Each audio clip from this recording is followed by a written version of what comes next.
Guys, tanaw rin nyo guys ang naglutog sudan guys o nakamidyas. Murag duda ko ani guys ba? Anong nagmidyas na siya? Hi! Anong nagmidyas man ta, boss? Umupana pa.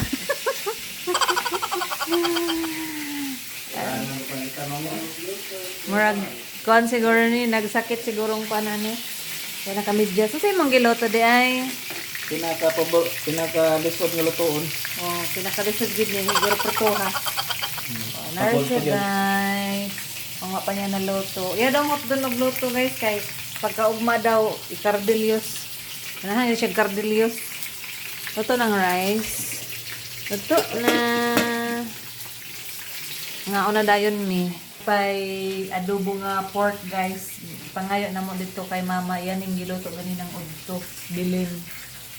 Ah, pag imog sausawan butangi og kuan kanang kalamansi para lami ang rennerate isa ba guys oh kapwa lang oh hiyahera nara sa kwarto gawas na siya pag plaster nag mga baso be tubig kay mga una ta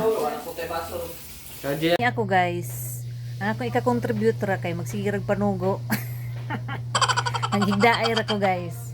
Pumpugoy ilis o, hindi ka po opisina. Manuguro ko sa ila nga. Loto, hukad, kay mukaon ra ko, charot.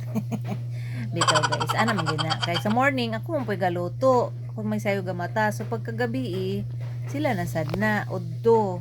Sahay, magpalit na po sudan sa uddo kay kanang wala busy, mga busy, di makaluto.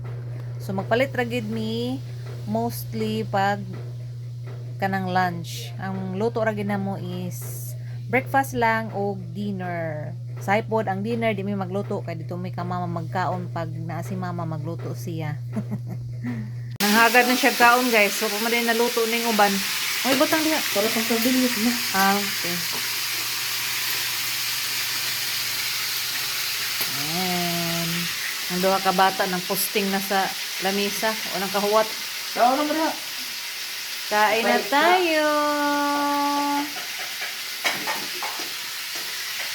Mga unta guys.